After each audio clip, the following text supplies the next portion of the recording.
your curiosity right. Mad Bricks webcast, Where the human spirit flies.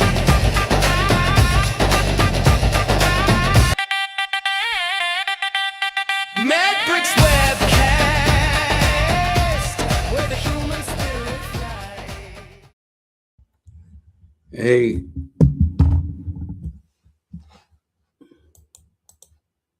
Hey, welcome to the MedBase webcast. This is Ramana Namaraju. I'm the host. Welcome. We have a Thursday program today, and we're going to introduce. Let me introduce you, my co-host, Dr. Susan Davis. She's joining from Port Myers, Florida. Let me introduce her. Welcome, Susan. Hello, Ramana. What's happening out there, California? Yeah. I feel like you need a little cattle prod. What are we going to do? Turn that frown upside down. The electric shock, probably. Yeah. So Come on, we got this. We need lipid proteins. Maybe that's what it is. Listen, our conversation this evening is pertinent to every human on the planet. Watching the fats that happen to be floating around your bloodstream and maybe stick in here and stick in there, no bueno. And how about high blood pressure? How about low kidney function? You're talking about half of the world. So good conversations ahead. Can you introduce it? Throw in a little God and love. And go ahead. I'm sorry. Introduce Dr. McConnell. Whatever you introduce him. Whatever you know a little bit about him. Well, we're welcoming Stephen McConnell, and he is notoriously famous for turning bad numbers good. And if that doesn't, it's not a good headline, I don't know what is. So honestly, if your fat numbers are too high and your kidney numbers are too low, this is the fella to talk to. So not only that, he, and I'll let him introduce himself a little bit more about the details, but you know, he works a lot in the community, and he really is passionate about his God, his church, his people, and the people on the planet, and bringing health to all of us. So, I mean, award-winning conversation. So let's bring him on. Hey, welcome. There I am. Okay. I'll try to keep the intro brief. I was originally trained to do life support and anesthesia during open heart procedures. And pretty much it was bypass, but valve repair and some cerebral aneurysm procedures. I really learned to dislike it. I never regretted the didactic, the training. So I thought to apply it in a different direction. And it took a few years to get to that point, but two physicians I know invited me in to start lipid clinics at their offices. They're about 2 hours apart. One's quite near me, very large family practice, and the other was strictly adult diabetics. So the case mix index was a lot like you'd see in a large insurer, you know, families as well as adults with internal medicine issues. We were pretty disgusted, no offense to anybody, but inappropriate catheterization rates, stents in otherwise stable people, which is not very appropriate. But it's a lot like nephrology, you know, race to dialysis. There's no significant effort to prevent it except in the primary care level. So we thought, let's do it. And it's very controversial, more so today than it was 30 years ago. We analyzed all the data going back to 1955 on niacin. It was impeccable. Most people haven't even looked at it, not anymore. But Dr. William Castelli at the Framingham showed me how to use it. John Guyton was a big help, and a few other lipidologists. I bought the boarding modules, and I just needed a place to set up my laboratory and determine if this indeed would value patients on a wider level, because we were getting pretty disgusted with the mandate to put everybody on a statin. So we didn't get it right at first. And everyone who's tried to use niacin knows that. So I thought, these guys invented the wheel, who am I? So Dr. Castelli, I had him on the phone. I met him a couple times, and he gave me a grid he used and some tips to walk people through the first week or two. Because after about 2 weeks, if they don't skip a whole day, this notorious side effect. It's called flushing or a hot flash. It's variable in perception. Some people feel like it's prickly heat, like it's sunburn. It's temporary, but it's also reflecting a mechanism that's incredibly important to the body. Anti-inflammatory, antioxidant, vasodilatation. It's just so profound the first hour, many people quit. So you have to educate every patient, and you have to give them tools to manage the side effect, and eventually tachyphylax down. Way less frequent, the time in between episodes goes to a week or 2 weeks, and the intensity when it occurs gets to the point where it's barely noticeable. But I have a tip sheet that'll neutralize it in 5 minutes, and that keeps them from quitting. And it was sort of an act of God. We noticed benefits right away. I thought it would take 3 years, maybe 5 years to see something measurable, because all the old niacin studies are paid for by the NIH. So it's clean data, no industry money, no drug company. And some of the oldest pioneers ran those studies. And to this day, those that are still alive, whether they're retired or not, still defend it, because there's this cabal, which I think is 40% ignorance and 60% greed, to push it out. It works too well. That's the problem. You can't come up with 2 or 3 drugs to do everything that niacin does. Stephen, we gotta hold up for just a second, because you went from 0 to 360 and you went right into niacin. So let's back up just a second and let's frame what we're working on here. Sure. So sure. Who is your ideal patient that walks in, knock, knock, knock, hey, what do I have that I'm not sure how to control, and somebody's telling me I need to take all these pharmaceuticals. What should I do? Yeah. Well, the first thing you do is determine what their perception is, and you need good laboratory results. You need a urine catch, mainly for proteinuria, albumin creatinine ratio for the kidneys, a battery of lipoproteins. The minimum would be the total atherogenic particle burden, which is reflected with an ApoB, apolipoprotein B. That's all of them. And you need the subset that comes up in families. And I could almost tell it's there by asking questions. Did you have an uncle that had a heart attack before the age of 60? Brother, male relative. Then you ask their personal history. You get the lipoproteins.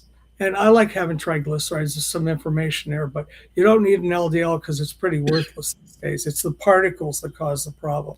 When you've got the total particles, I'm sorry, Stephen, to interject, but they're having uncontrolled high blood pressure. They've been told that maybe they're getting some clogs. I mean, what is the physical symptoms? You've gone right into the lab work, but a lot of our audience, I want to know what's the patient signs and symptoms that they're coming to in the first place. Signs and symptoms usually occur late. In fact, there was an old statement that 40% of the people, their first sign of a heart that they have heart disease at all is sudden cardiac death, because how we determine there's risk is not as effective as it could be. And it's because we're measuring things that the insurance company likes to pay for because they're cheap, but they don't catch the diagnosis early. 90% of kidney disease is caught at stage 4, and then they hand them to a nephrologist. And when it comes to cardiovascular disease, you're looking at a disease that often doesn't have symptoms, so it's very advanced: chest pain, difficulty walking. And in the case of cerebral disease, ischemic, transient ischemic attacks like a pre-stroke. All that happens late on. The trick is, if you're lucky enough and they present before they get to that point, you can keep them from getting to that point. So, okay, now I'm your average Joe. I've got a little hypertension. Maybe I'm compliant, maybe I'm not, but I go and I get my yearly, I get a CBC and a CMP.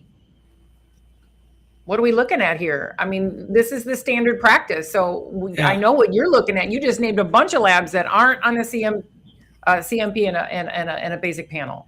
Well, here's a good way of looking at it from a layman's point of view. If you could improve your lifespan and look into the crystal ball and prevent a heart attack, stroke, dialysis, and all you had to do is about once every year or so order a panel and pay cash for it, $479 is not a lot of money. and those are direct-to-consumer labs.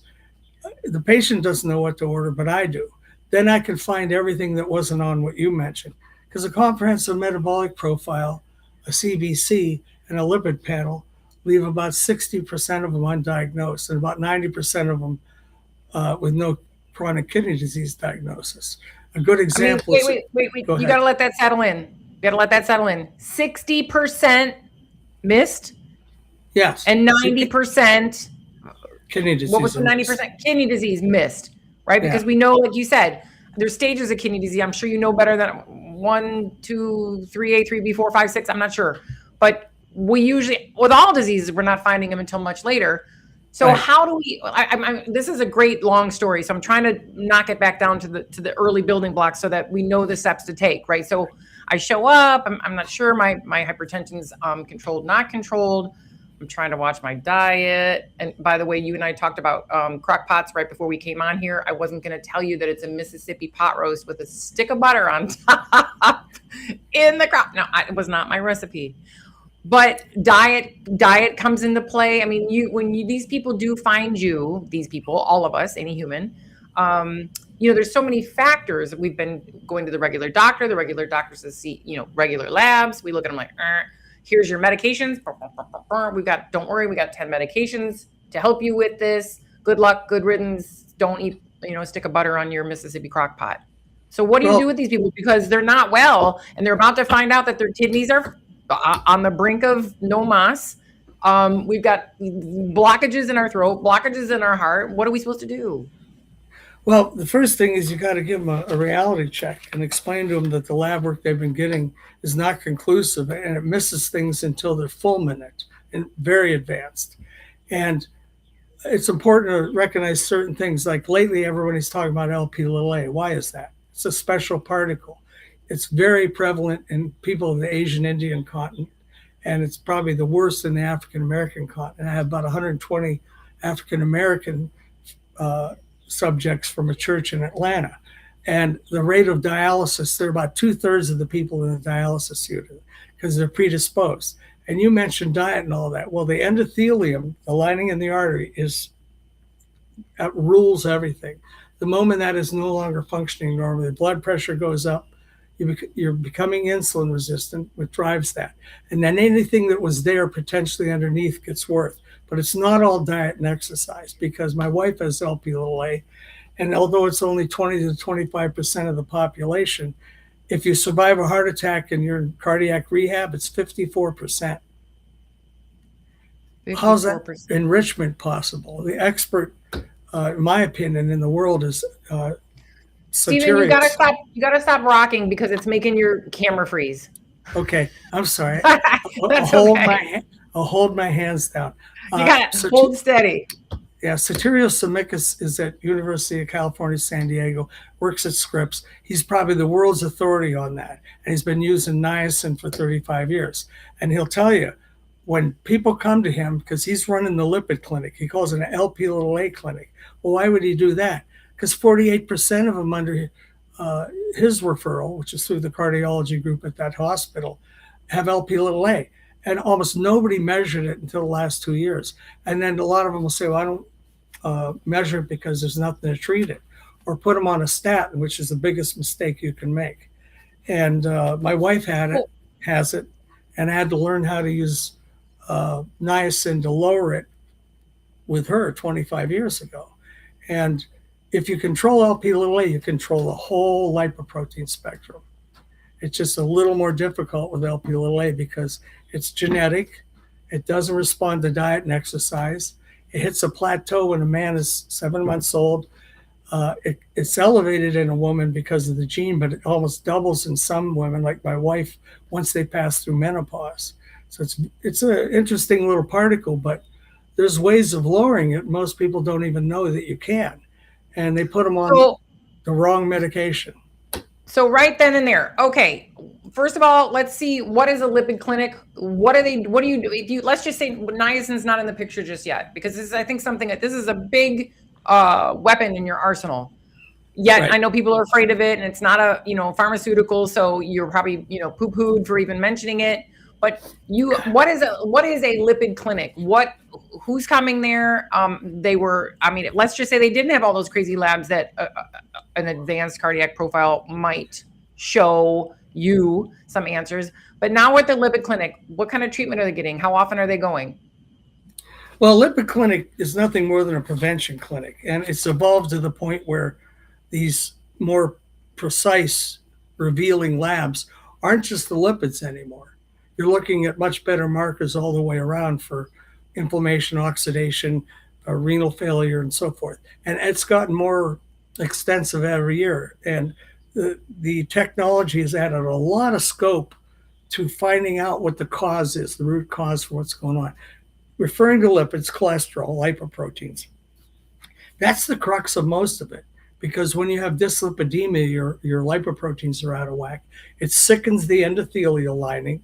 You no longer can maintain a normal blood pressure. It affects every organ in the body, and it's one of the main contributors to loss of renal function and cerebral function and fatty liver and so forth and so forth.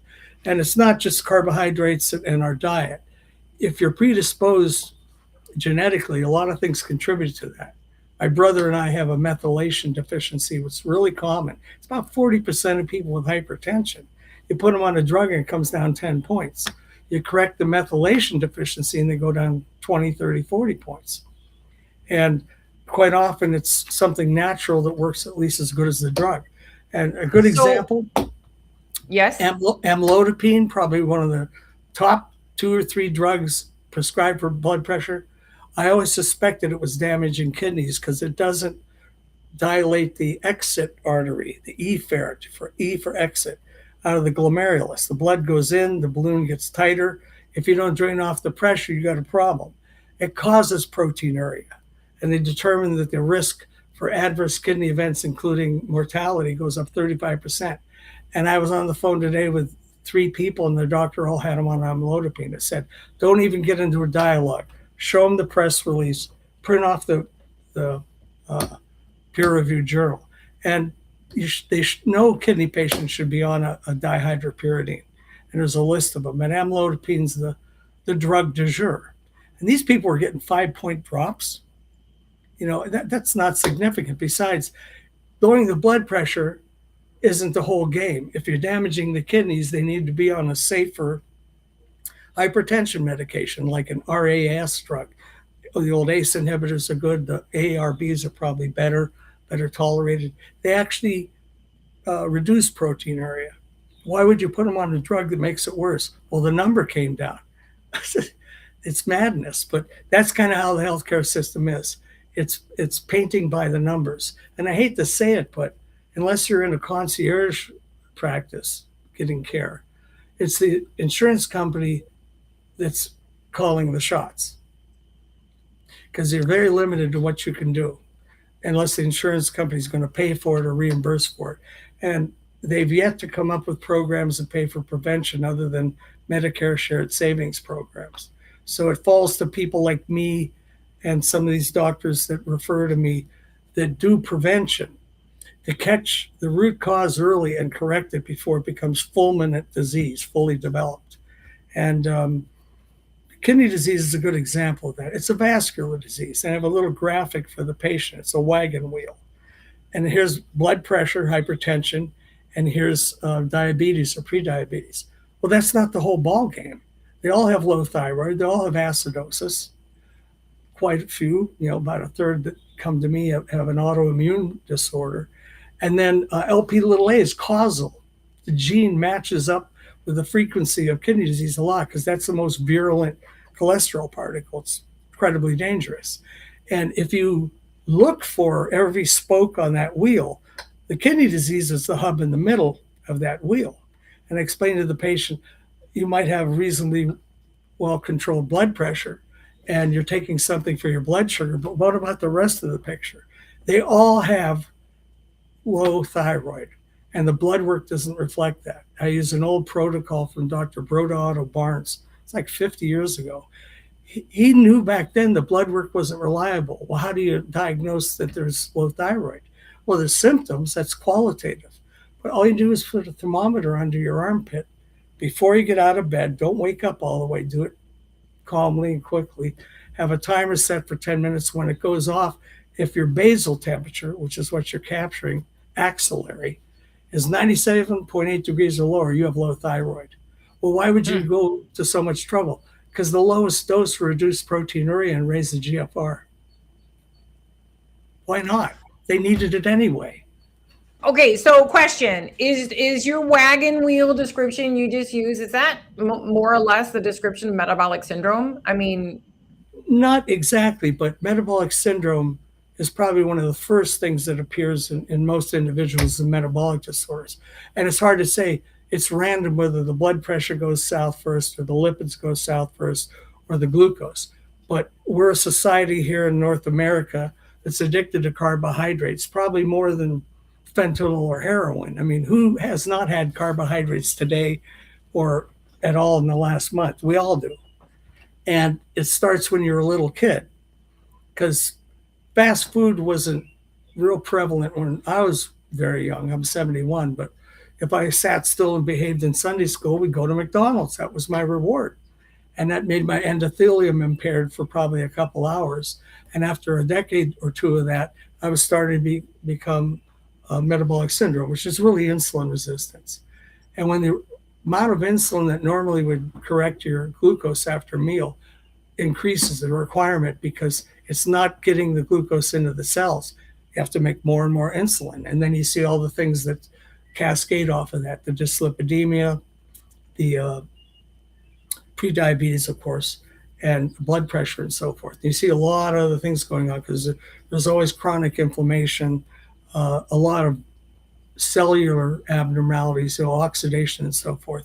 And you add in all the genetic inherited stuff, you've got a time bomb in some people.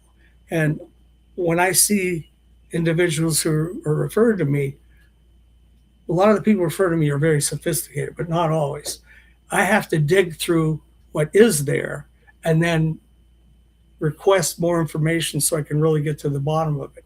And there's often clues before I get the hardcore lab work that something else is going on, like family history. If it's horrible, they probably have familial hyperlipidemia. And if they've got that, they probably have LP(a) too. And, my go-to list is not that extensive. And not to bring up niacin again, but the only way to shrink. That was my next question. Yeah. So let me just frame that really quickly. So I know you work just from doing a little preparation for the show today. You work with some of these giant warrior. You've got an arsenal in your pocket that not in the pharmaceutical company's probably fan club. No. But you have these amazing, which is cool as anything, right? Because I'd like you to please describe, you have some warrior ways that are inexpensive and available to all of us that help counteract some of these high and low numbers. So do tell. I'll give you a brief history. When we started out with the lipid clinics, first of all, Blue Cross Blue Shield finally got around to analyzing our data. We were 5 years into it. Lowest admission for coronary syndrome, acute coronary syndrome, heart attack in the whole system. One heart attack when we opened the clinics and none for 5 years. All the angina patients were symptom-free within 6 months. And they documented it. And it just told me, well, I guess we were right about the niacin because we were stopping Lipitor and Crestor right and left. That'll make a cardiologist just freak out. Well, what we didn't know was that we were using far lower doses than Castelli and all these old timers, like Capuzzi. Those guys mastered this. And of course, they had more time to talk to patients back then. Managed care hadn't gotten as ugly as it is now, but there's ways around that. We finally saw a lot of guys who worked at General Electric, Bucyrus, Erie, steam shovels, and hammer mill paper. That's back when Erie had a lot of industry. And then when there was a crash, there was a couple crashes. A lot of these guys not only lost their jobs, they lost their pensions. And I had a 75-year-old who was working at McDonald's. And he couldn't afford the co-pay for anything. And Dr. Dave said to me, why don't we switch him to plain niacin? Well, that's what Castelli and all these Alzheimer's use. We were using prescription niaspan. I said, that's easy enough. They're already tolerating it. They've been on it for a few months. And, a half a gram is 3 cents. My wife takes 4 grams, I take 4.5. So you're talking about the cheapest therapy. It's by far the most versatile. Parkinson's, shrink glioblastoma and cancerous tumors, um, psoriasis, you name it. I mean, niacin hits more genes in the body than any known molecule, and they don't function normally without at least a small amount. But certain pathologies, it's maybe the only thing that works. And fatty liver, they tested 150 FDA-approved medications. And guess which one cleared fatty liver better than anything else? Niacin. Will that compel most providers to use it? No, they don't have time to do it. Even if they know how to do it, you can't just say, here, Mr. Jones, here's your niacin, come back in 2 weeks. That'll never Because work. you have to help them, right? Because you have to help them through. It's a little tricky to get niacin on board at the beginning. Yeah. Yeah, and I Is love that doing why? it because you're fighting the good fight. If I have a patient on the phone, first encounter, and I talk to them for an hour, they got it straight.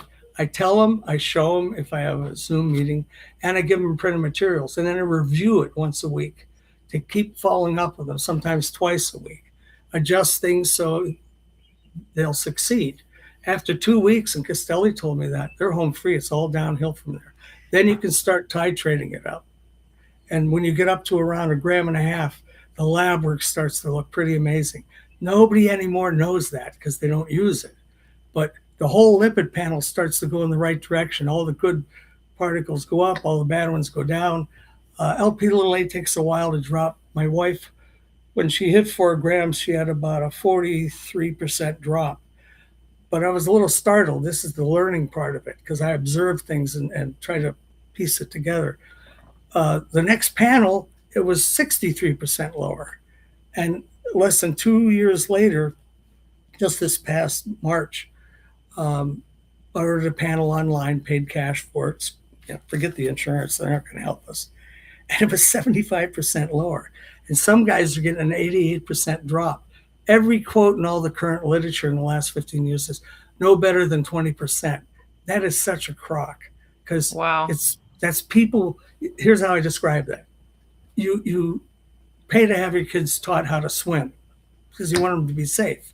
And someday you get out of work early and you go in, and there's this kind of stern instructor with a whistle bossing people around, and you warm up to them and say, hey, show me a stroke, like the side stroke. I don't even know what that looks like. And he turns to you, and matter of fact, he says, I just teach people how to swim. I really don't know how to swim myself. How much longer would you keep your kids in that program? That's yeah, niacin. not so much. Everybody has an opinion, especially cardiologists, but none of them really know how to use it. Not anymore. Most of the guys who did are either retired or they passed away. But I was lucky because 25 years ago, they were still active, and niacin didn't have the onus it does now. I love using it because it fixes so many things. I hear this every time within a week. I can think more clearly. My memory's coming back. When I go for a walk, I can go for another half an hour without getting tired. Dr. Fox is part of my company. His bone-on-bone knee was so bad he could barely walk across the living room. Now he does a 2-mile walk on Virginia Beach every day because it's very effective on inflammation and pain. And it does a lot of stuff. If you look at the old literature, they couldn't understand how people with no medication change were going from low thyroid to euthyroid, which is normal. And cholesterol and niacin were the only thing they were implementing. Now I know why. It took me a long time to figure it out, but niacin's now the latest thing for growth hormone. Kids with stunted growth. Well, the growth hormone normalizes the deiodinase, which enables T4 to convert to T3, which is the active thyroid hormone.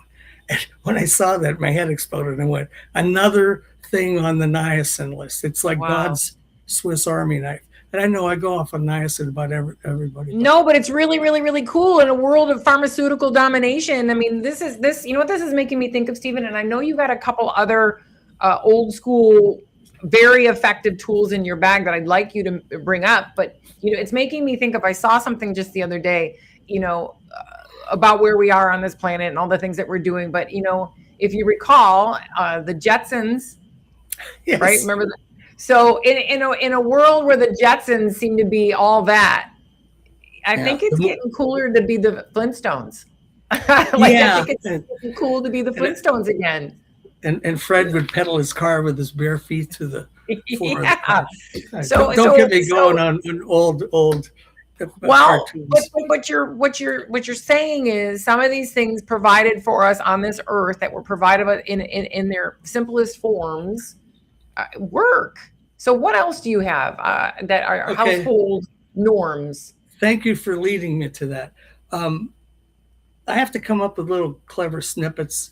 Patients like that. If it's like a story, there's a little humor there. They remember that better than anything technical. When I'm talking to a patient, it's like talking to my brother who never went to college.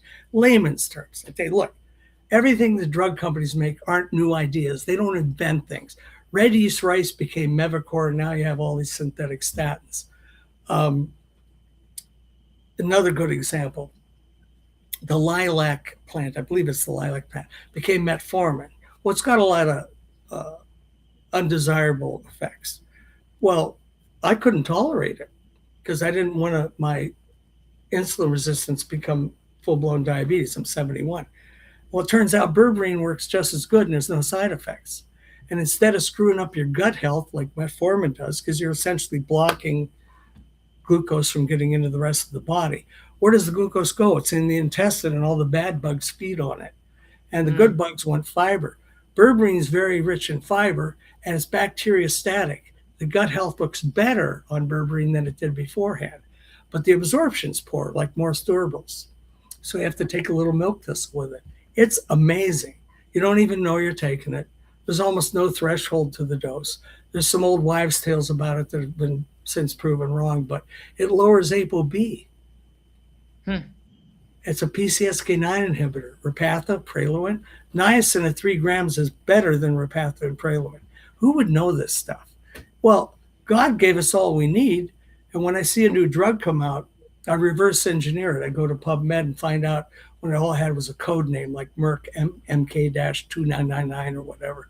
And then I look, where did the idea came from? Well, they look at a whole bunch of plants or something out of the sea and found an active component that was good for some metabolic abnormality. In the case of the statins, it was red yeast rice. Well, only 1% of red yeast rice is HMG-CoA reductase, which is a statin. What about the rest of it? Well, one of the things I hate about statins is it raises LP(a), and now they know it increases your risk, irregardless of anything else. Red yeast rice lowers it 23%. Well, that's not dramatic, but it's better than making it worse. And the tolerability is about the same. It's a BID. You have to take half early in the day and half later in the day. But I do use it on occasion, but usually I don't need to. And thyroid medication is a great cholesterol drug. A lot of doctors have forgotten that. And it's not a cholesterol drug. It's a particle drug. It's a PCSK9 inhibitor. So you got berberine, that's a mild one, thyroid supplementation, particularly natural thyroid, because all the stuff that God put in the gland is there, not just T4. And they do better on it. And it knocks down LP(a) about 32%. Wow. There's no other drug available now that does that. Niacin will get it down between 50 and 75%. But if I need more horsepower, I'm going to do it anyway. I'm going to have them do basal temperatures. I got to document that they've got low basal temperatures. And I always recommend natural thyroid. What can be expensive to get Armor or NP thyroid. Copay's $40 a month. I felt better on it than I did on T4 for sure. And now they got New Zealand beef thyroid, and there's 200 doses for about $40, including shipping. And they give you a little microscopic spoon. I bought the scale because it's a powder, which is not ideal, but it's so damn cheap. Probably 20 people are taking it now. And it improves so much stuff. They don't feel cold. The veterinarian in West Virginia just raved about it. She called me 2 days later and said, I'm always losing hair. When I get out of the shower, it's all around the drain. She goes, there's no hair in the drain. She goes, I feel sharper. She goes, I'm just as sharp at 5 o'clock before the end of the day as I was when I had a cup of coffee in the morning. And they feel warmer. They're not cold all the time. Those are the symptoms. But when you look at the lab work, it's like, wow. I mean, that's why Stephen, I read so much, you know? what about the famous, all very famous, regardless of what century you're from, baking soda? Tell me about the beauties and pros and cons and benefits of the infamous box I didn't, of baking soda. excuse me, I'm getting over respiratory virus. This is the best I felt in about 10 days. And I didn't want to blow it here coughing.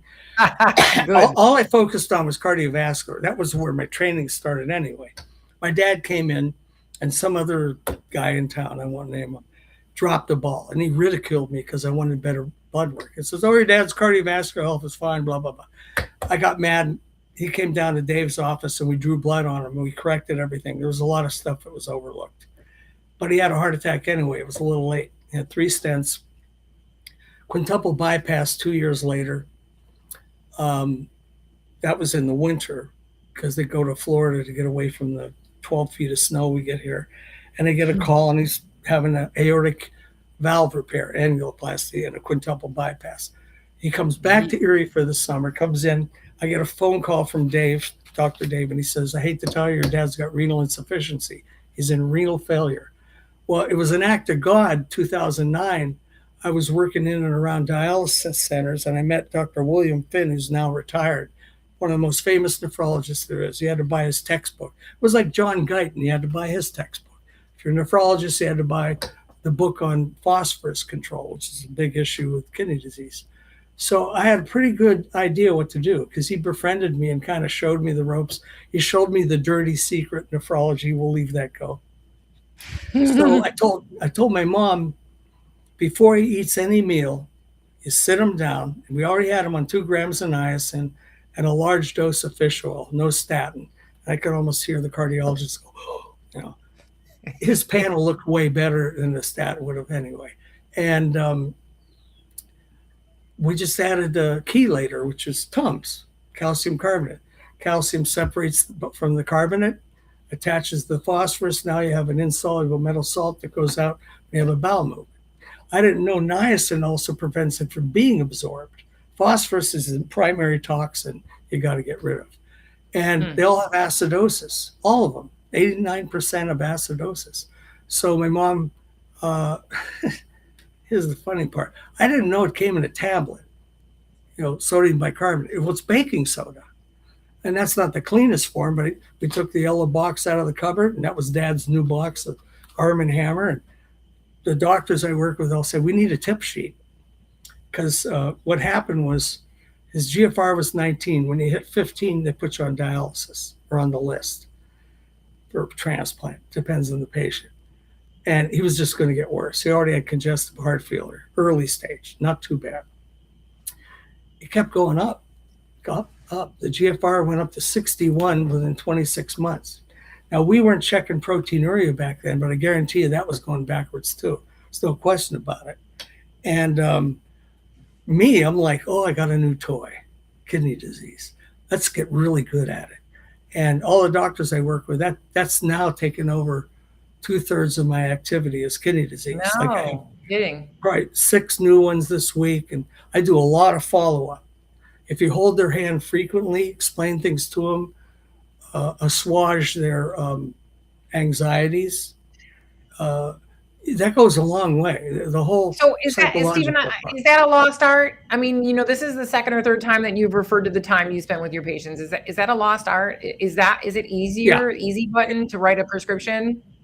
It's and to spend the time and educate and time with show patients them the way?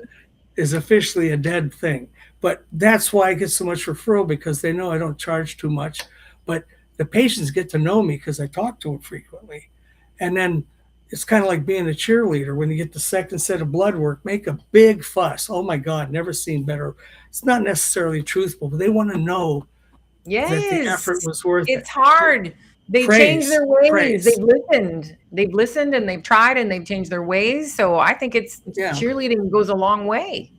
You have to be clever too, and have catchy phrases. Like I'll say, you know what, God made niacin cause a hot flash? He's testing your faith. that plays really well. And I say, you know, That's a good one. you spend all week creating these miracles, you know, the planets, planet Earth and us.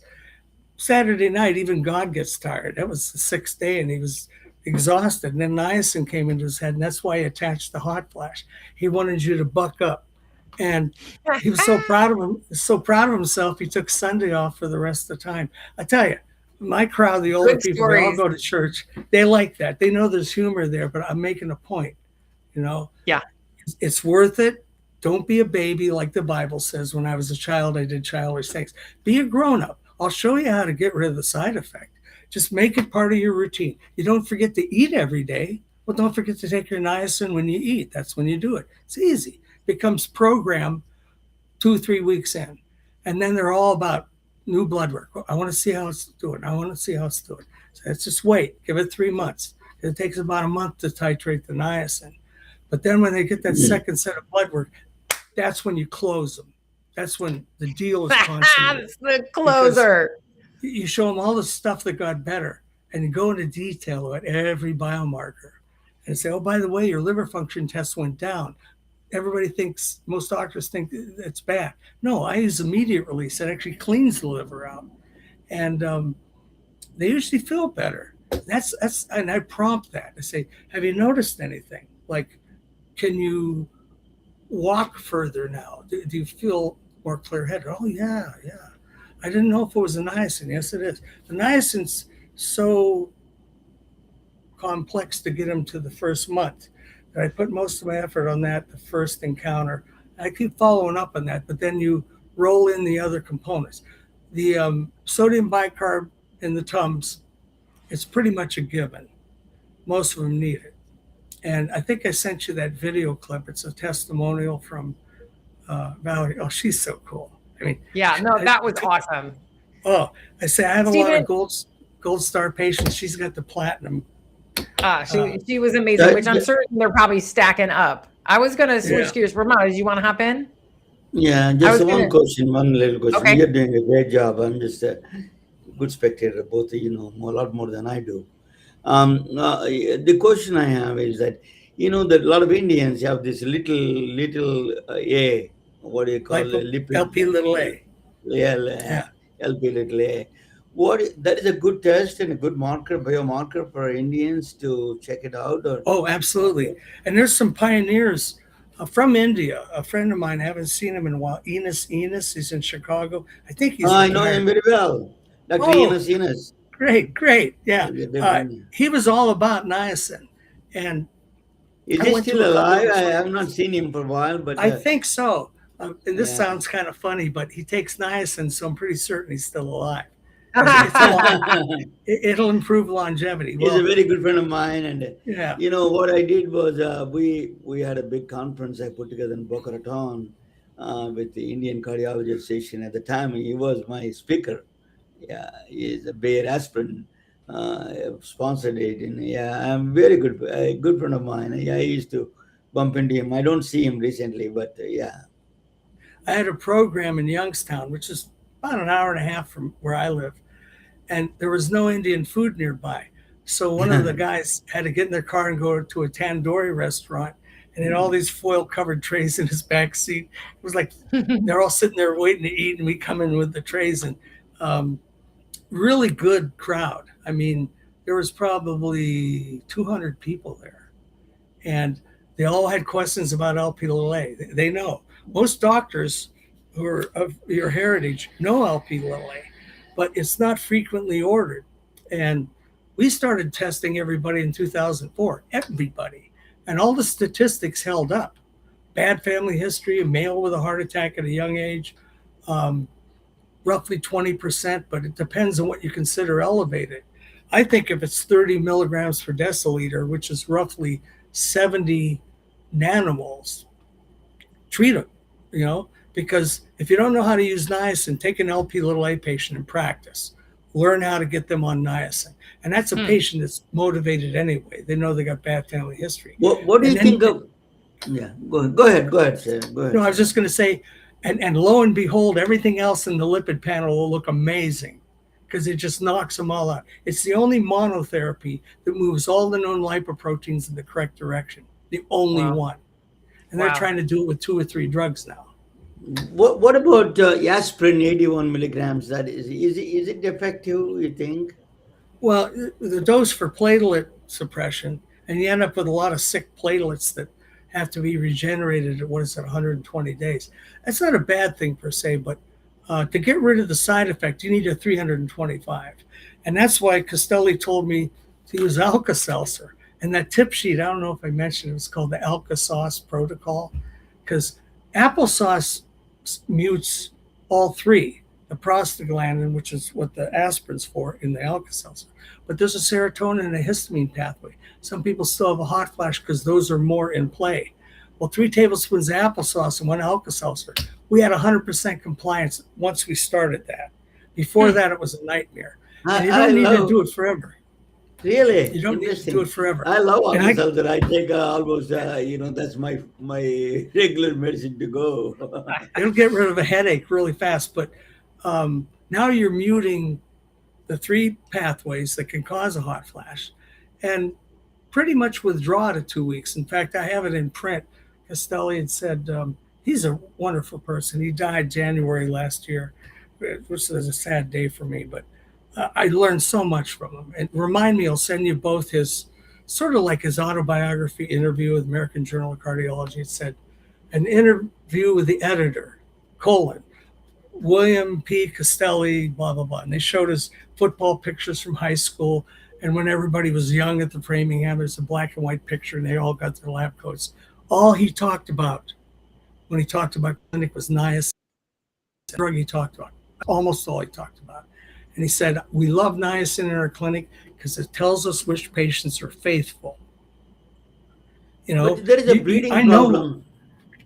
What do you think? How Pardon do me? you handle the breeding problem with the people with all the, like a lot of people have this, Indians have this bleeding kind of thing also, kind of aspirin. If you take a aspirin, it's Oh, well, ironically, you're not using it chronically. You're using what I don't even tell them to do it every day like we did 25 years ago. I tell them use it as needed. The bottom line is don't let the hot flash cause you to quit. That's the whole point. I don't want them to quit. So when you feel it come on, if you've had an alcoholic drink, spicy food, hot beverages, that can provoke it. I hate to say it, sex will bring it on, but I don't know anybody who would have mentioned that. It's vasodilatation from some other source will exacerbate and bring on a hot flash. Well, that's why I tell them have an Alka-Seltzer in your purse for the ladies, and the men put it in your wallet. And sometimes they call me 3 years after I last talked to them, and hey, I said, let me guess. You needed the Alka-Seltzer because you were celebrating. How'd you know? Was it like a graduation, New Year's Eve? Yeah. Alcohol. Oh, yeah. I was having, yeah.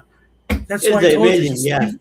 Leave it in your wallet. It'll be there when you need it. I always take it in my wallet, He was so proud of himself. Yeah. He says, my friends thought I would lay out in the sun too long. And he said, just like I told him, sneak into the men's room, not to use the facilities.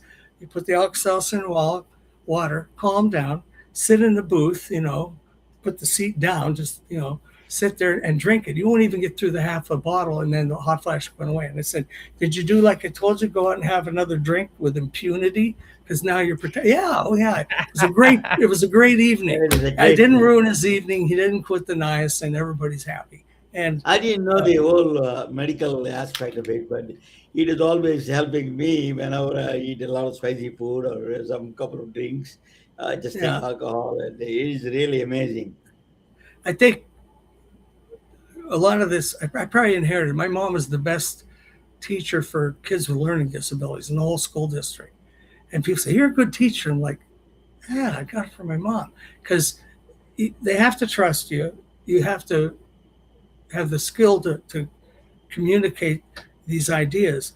And 90% of them do really good. I mean, 90% of my chronic kidney disease go backwards, a stage. And Valerie went back almost 3 stages. She's still drifting in the right direction, drifting. Like her proteinuria went from 333 to 60, 83% rapidly. Because I finally figured out it was all about the hypertension. Well, I gave her the new thing. We call it the blood pressure defender because the company's Health Defender. And this isn't a commercial presentation, but it's got 7 nitric oxide generators. 2 are Wow. long-term generation. 3 of them directly make it quickly, niacin, red beetroot extract. But there's a lot of people like me that have MTHFR deficiency and they have hypertension because they can't make nitric oxide. The only way to correct it is to engineer the ability to restore some of that methylation enzyme that they're missing. B2 does it. There's a 25-year-long follow-up study in University of Ulster in Ireland. And MTHFR normal, nothing. Heterozygous, nothing. People like me and my brother, blood pressure came down 8 to 12 points. So I put a little B2 in there. You know, that's what they use. They use about a penny's worth. And methylfolate and L-arginine, L-citrulline. Now, let me tell you, it doesn't screw up the efferents in the glomerulus, which is what's dangerous about amlodipine. Dr. McConnell, you're saying about niacin. You can, is it over the counter that you can take it? Is it like a once a day? Essentially, and I'm re-engineering my verbiage around that. These aren't supplements or vitamins. What they really are is they're God's therapies that are largely undiscovered. Well, niacin is such a fabulous therapy. If you're using something that's not a patented prescription drug, it's a nutraceutical. I mean, aspirin is a nutraceutical. And if you know the entire spectrum of what they can bring to the table, I call it like shooting empty cans on a fence. If I can fire 1 bullet and knock down 6 of them, that's thrifty. I don't need 6 bullets.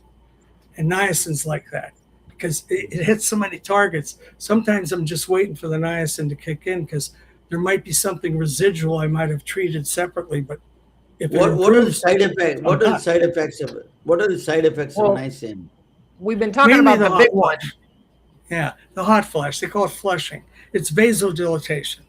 Occasionally, not very often, it might drive the homocysteine up. You can fix that pretty easy. Uric acid, but if it's a kidney patient and their function comes back, the uric acid drops anyway. And there's not a whole lot more than that because it's essentially safe if you actually know what you're talking about. Because immediate release never caused liver toxicity. In fact, they're using it for fatty liver. And it causes diabetes. That's an old myth. There's several endocrinology studies. Some of them were famous endocrinologists. They showed the A1Cs were lower by a 1/4 point in one study, a 1/2 point in another, and a whole point, with no change in diabetes medication. The reason is it takes about 6 months to get to that point. What's going on? The lipotoxicity has been killed. Because niacin will get rid of the fatty acids, which cause insulin resistance. And if you're taking it with meals, you blunt it at the right timing. You don't take it fasting, you take it during the meal. Now that meal load isn't going to affect fatty acid production, triglycerides, and a lot of the assembly of the lipoproteins. You just cut it off right there. And fish oil is good for the enteric, the chylomicra, the big giant ones. They end up in the liver anyway. But all the series that most people are aware of come out of the liver. That's what niacin works on. It not only mutes the effect of adipocytes leaking fats, which generates more ApoBs, because if there's too much triglycerides going through the liver, they have to be packaged up. So we end up with a lot of small, dense particles with very little cholesterol because the enzymes remove the triglycerides. Well, niacin changes that whole pathway. Plus, nobody knew until recently it's a PCSK9 inhibitor. Makes more receptors on the liver to yank those particles out. And the more niacin they take, the lower the ApoB is. And it's kind of fun to watch. It's a progressive display of its effect. Lp(a) doesn't drop overnight. The PCSK9 will pull it down about 20, 30%, kind of like Repatha or Praluent. They're no more than 17%. But when the gene is suppressed, that's what happened with my wife. 41%, same dose, next panel 63%, next panel 75%. That gene just keeps getting pushed down. That's pretty cool. That's what the new Lp(a) drugs do. But who's going to afford them? If you don't have insurance, you're out of luck. What's the copay? Probably like Repatha and Praluent, $100 a month. Yeah. I can fix it for $5 a month, full price. Whoop, whoop.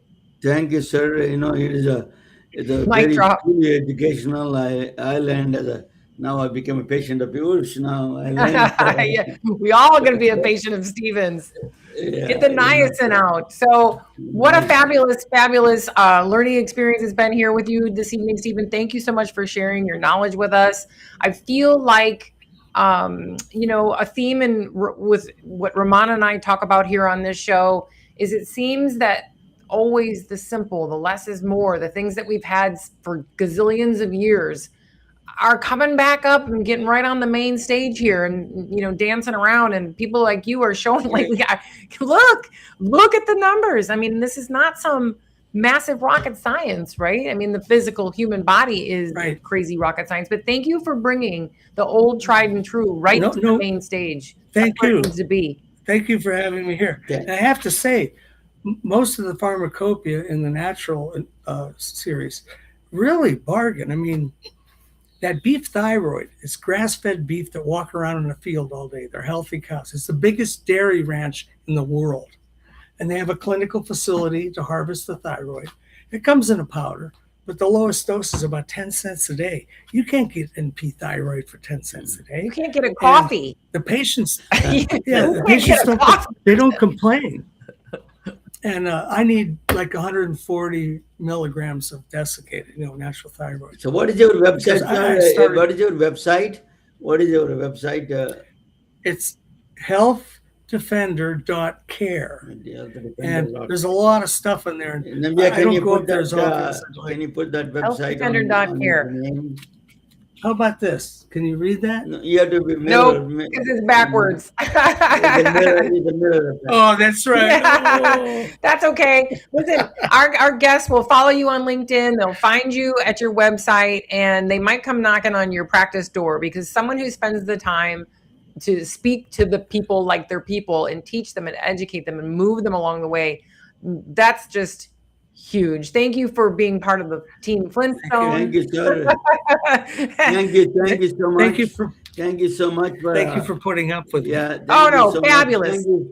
Thank you, Susan. You did a great, outstanding job, both of you. God bless you both. God bless you too. Thank you both. Good night. Bye-bye. Good evening. Bye-bye. Science is real. We are retelling their stories through our patented designs that can be worn on scrubs, t-shirts, printed on conference bags, and endless other promotional materials.